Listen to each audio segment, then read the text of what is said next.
ವೀಕ್ಷಕರೆಲ್ಲರಿಗೂ ಸೂರ್ಯನ ರಾಶಿ ಪರಿವರ್ತನೆ ವಿಶೇಷ ಕಾರ್ಯಕ್ರಮಕ್ಕೆ ಸ್ವಾಗತ.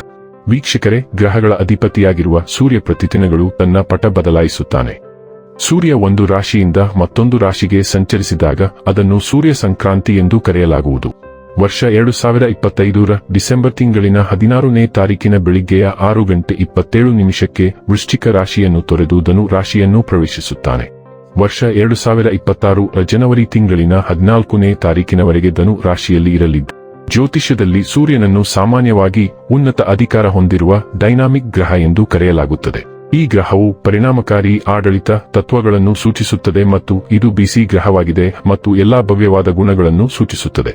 ಸೂರ್ಯನ ಆಶೀರ್ವಾದವಿಲ್ಲದೆ ವೃತ್ತಿ ಜೀವನಕ್ಕೆ ಸಂಬಂಧಿಸಿದಂತೆ ಜೀವನದಲ್ಲಿ ಉನ್ನತ ಸ್ಥಾನಗಳನ್ನು ಹೊಂದಲು ಸಾಧ್ಯವಿಲ್ಲ. ಬಲವಾದ ಸೂರ್ಯನು ಜೀವನದಲ್ಲಿ ಎಲ್ಲಾ ಅಗತ್ಯ ತೃಪ್ತಿ, ಉತ್ತಮ ಆರೋಗ್ಯ ಮತ್ತು ಬಲವಾದ ಮನಸ್ಸನ್ನು ಒದಗಿಸಬಹುದು. ಸೂರ್ಯನನ್ನು ಚೆನ್ನಾಗಿ ಇರಿಸಿದರೆ ಸೂರ್ಯನು ಒಬ್ಬ ವ್ಯಕ್ತಿಯನ್ನು ದುರ್ಬಲ ಸ್ಥಾನದಿಂದ ಬಲವಾದ ಸ್ಥಾನಕ್ಕೆ ಒಯ್ಯಬಹುದು. ಸೂರ್ಯನ ಸಂಚಾರವು ರಾಶಿಚಕ್ರದ ಎಲ್ಲಾ 12 ರಾಶಿಚಕ್ರದ ಚಿಹ್ನೆಗಳ ಮೇಲೆ ವಿಭಿನ್ನ ಪರಿಣಾಮವನ್ನು ಬೀರುತ್ತದೆ. ತಂದೆ ಗ್ರಹ ಸೂರ್ಯನನ್ನು ಎಲ್ಲಾ 9 ಗ್ರಹಗಳ ರಾಜ ಎಂದು ಕರೆಯಲಾಗುತ್ತದೆ. ನಮ್ಮ ಗ್ರಹ ಭೂಮಿಯು ಸೂರ್ಯನ ಸುತ್ತ ಸುತ್ತುತ್ತದೆ ಎಂದು ನಮಗೆಲ್ಲರಿಗೂ ತಿಳಿದಿದೆ ಮತ್ತು ಸೂರ್ಯನು ನಮ್ಮೆಲ್ಲರ ಜೀವನಕ್ಕೆ ಕ್ರಾಂತಿ ಮತ್ತು ಶಕ್ತಿಯನ್ನು ಒದಗಿಸುತ್ತದೆ. ಈ ಪ್ರಮುಖ ಜೀವಶಕ್ತಿಯು ನಮ್ಮ ದೇಹದಲ್ಲಿ ಚಲಿಸುತ್ತದೆ ಮತ್ತು ನಮ್ಮ ಜೀವನವು ಈ ಶಕ್ತಿಯೊಂದಿಗೆ ನಡೆಯುತ್ತದೆ. ಈ ಕಾರಣದಿಂದಾಗಿ ನಮ್ಮ ಜೀವನವು ಮುಂದುವರಿಯುತ್ತದೆ ಮತ್ತು ಸೂರ್ಯನನ್ನು ಈ ಇಡೀ ಜಗತ್ತನ್ನು ನೋಡಿಕೊಳ್ಳುವವನು ಎಂದು ಏಕೆ ಪರಿಗಣಿಸಲಾಗುತ್ತದೆ. ಹಾಗಾದರೆ ಬನ್ನಿ, ಇಲ್ಲಿ ಸೂರ್ಯದೇವನ ಧನು ರಾಶಿಯಲ್ಲಿ ಈ ಗೋಚರ ಇಲ್ಲಿ ಪ್ರತ್ಯೇಕವಾಗಿ ಸಿಂಹ ರಾಶಿಯ ಜಾತಕದ ಪಾಲಿಗೆ ಹೇಗೆ ಸಾಬೀತಾಗಲಿದೆ, ಯಾವೆಲ್ಲ ಫಲಗಳು ಇಲ್ಲಿ ನಿಮಗೆ ಲಭಿಸಲಿವೆ ಮತ್ತು ಯಾವ ವಿಷಯವಾಗಿ ಇಲ್ಲಿ ನೀವು ವಿಶೇಷ ಎಚ್ಚರಿಕೆ ಹೊಂದಿರಬೇಕು ಅನ್ನೋದನ್ನ ನೋಡೋಣ.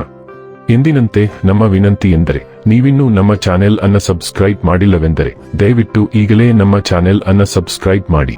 ಹಾಗೆ ನಿರಂತರ ವಿಡಿಯೋ ಅಪ್ಡೇಟ್ಸ್ಗಳಿಗಾಗಿ ತಪ್ಪದೇ ಪಕ್ಕದ ಬೆಲ್ ಐಕಾನ್ ಬಟನ್ ಕೂಡ ಕ್ಲಿಕ್ ಮಾಡಿ. ವೀಕ್ಷಕರೇ, ಸೂರ್ಯ ಗೋಚಾರವು ಸಿಂಹದ 5ನೇ ಮನೆಯಲ್ಲಿ ಸಂಭವಿಸಲಿದ್ದು ಅಪಾರ ಲಾಭ ತರಲಿದೆ.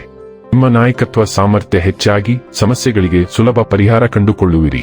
ವ್ಯಾಪಾರದಲ್ಲಿ ಸೃಜನಾತ್ಮಕ ಕಾರ್ಯಗಳಿಂದ ಲಾಭ ಸಿಗಲಿದ್ದು ಆರ್ಥಿಕ ಧನಲಾಭದ ಯೋಗಗಳು ಇವೆ. ಹಳೆಯ ಹೂಡಿಕೆಗಳಿಂದ ಉತ್ತಮ ಆದಾಯ ದೊರೆಯುತ್ತದೆ. ಶಿಕ್ಷಣದಲ್ಲಿ ಯಶಸ್ಸು ಕಾಣುವಿರಿ. ಕೌಟುಂಬಿಕ ವಾತಾವರಣ ಸಂತೋಷದಿಂದ ಕೂಡಿರುವುದಲ್ಲದೆ ಮಕ್ಕಳ ಮೂಲಕವೂ ಸುಖ ಪ್ರಾಪ್ತಿಯಾಗಲಿದೆ. ಸಿಂಹ ರಾಶಿಯವರಿಗೆ ಸೂರ್ಯನು ನಿಮ್ಮ ಮೊದಲ ಮನೆಯನ್ನು ಆಳುತ್ತಾನೆ ಮತ್ತು 5ನೇ ಮನೆಯ ಮೂಲಕ ಸಾಗುತ್ತಿದ್ದಾನೆ. ಈ ಸಂಚಾರವು ನಿಮ್ಮನ್ನು ಹೆಚ್ಚು ಆಧ್ಯಾತ್ಮಿಕವಾಗಿ ಒಲವು ತೋರುವಂತೆ ಮಾಡುತ್ತದೆ ಮತ್ತು ನಿಮ್ಮ ಭವಿಷ್ಯವನ್ನು ಹೆಚ್ಚು ಗಂಭೀರವಾಗಿ ಯೋಚಿಸಲು ನಿಮ್ಮನ್ನು ಪ್ರೇರೇಪಿಸುತ್ತದೆ. ಧನು ರಾಶಿಯಲ್ಲಿನ ಈ ಸೂರ್ಯ ಸಂಚಾರದ ಸಮಯದಲ್ಲಿ ನೀವು ನಿಮ್ಮ ಮಕ್ಕಳ ಬಗ್ಗೆ ಹೆಚ್ಚು ಕಾಳಜಿ ವಹಿಸಬಹುದು. ವೃತ್ತಿ ಜೀವನದ ವಿಷಯದಲ್ಲಿ ಹೊಸ ಉದ್ಯೋಗಾವಕಾಶಗಳು ಉದ್ಭವಿಸಬಹುದು. ಇದು ಸಂತೋಷ ಮತ್ತು ಪ್ರಗತಿಯ ಭಾವನೆಯನ್ನು ತರುತ್ತದೆ. ನಿಮ್ಮ ಪ್ರಯತ್ನಗಳು ಮತ್ತು ಸಮರ್ಪಣೆಯ ಮೂಲಕ ನೀವು ನಿಮ್ಮ ಮೇಲಧಿಕಾರಿಗಳ ಮೆಚ್ಚುಗೆಯನ್ನು ಗಳಿಸುವ ಮತ್ತು ಅವರ ಗಮನವನ್ನು ಸೆಳೆಯುವ ಸಾಧ್ಯತೆ ಇದೆ. ವ್ಯವಹಾರದಲ್ಲಿ, ವಿಶೇಷವಾಗಿ ಊಹಾಪೋಹ ಮತ್ತು ವ್ಯಾಪಾರದಂತಹ ಕ್ಷೇತ್ರಗಳಲ್ಲಿ ನೀವು ಉತ್ತಮ ಲಾಭಗಳನ್ನು ಗಳಿಸಬಹುದು ಮತ್ತು ಒಟ್ಟಾರೆ ಬೆಳವಣಿಗೆಯನ್ನು ಅನುಭವಿಸಬಹುದು. ಆರ್ಥಿಕವಾಗಿ ಈ ಅವಧಿಯು ಉತ್ತಮ ಉಳಿತಾಯ ಅಭ್ಯಾಸಗಳೊಂದಿಗೆ ಹೆಚ್ಚಿದ ಆದಾಯವನ್ನು ತರಬಹುದು. ಇದು ತೃಪ್ತಿ ಮತ್ತು ತೃಪ್ತಿಯ ಭಾವನೆಗೆ ಕಾರಣವಾಗಬಹುದು. ವೈಯಕ್ತಿಕವಾಗಿ ನೀವು ಭಾವನಾತ್ಮಕವಾಗಿ ಸಂತೃಪ್ತರಾಗುವ ಸಾಧ್ಯತೆ ಇದೆ ಮತ್ತು ನಿಮ್ಮ ಜೀವನ ಸಂಗಾತಿಯೊಂದಿಗೆ ಸಾಮರಸ್ಯದ ಸಂಬಂಧಗಳನ್ನು ಆನಂದಿಸುವ ಸಾಧ್ಯತೆ ಇದೆ. ಆರೋಗ್ಯದ ವಿಷಯದಲ್ಲಿ ಈ ಸಂಚಾರದ ಸಮಯದಲ್ಲಿ ನೀವು ಉತ್ತಮ ಸ್ಥಿತಿಯಲ್ಲಿರುತ್ತೀರಿ ಎಂದು ನಿರೀಕ್ಷಿಸಲಾಗಿದೆ. ಹೆಚ್ಚಾಗಿ ಹೆಚ್ಚಿದ ರೋಗನಿರೋಧಕ ಶಕ್ತಿ ಮತ್ತು ಒಟ್ಟಾರೆ ಚೈತನ್ಯದಿಂದಾಗಿ. ಇನ್ನು ಕೊನೆಯದಾಗಿ, ಈ ದಿನಗಳಂದು ಮಾಡಿಕೊಳ್ಳಬೇಕಾದ ಉಪಾಯಗಳ ಕುರಿತು ನೋಡುವುದಾದರೆ ಪ್ರತಿದಿನ ಆದಿತ್ಯ ಹೃದಯಂ ಪಠಿಸಿ.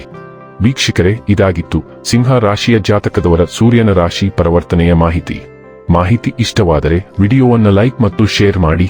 ಹಾಗೆ ಚಾನೆಲ್ ಸಬ್ಸ್ಕ್ರೈಬ್ ಮಾಡುವುದರ ಜೊತೆಗೆ ನಿರಂತರ ವಿಡಿಯೋ ಅಪ್ಡೇಟ್ಸ್ಗಳಿಗಾಗಿ ಪಕ್ಕದ ಬೆಲ್ ಐಕಾನ್ ಕ್ಲಿಕ್ ಮಾಡಿ.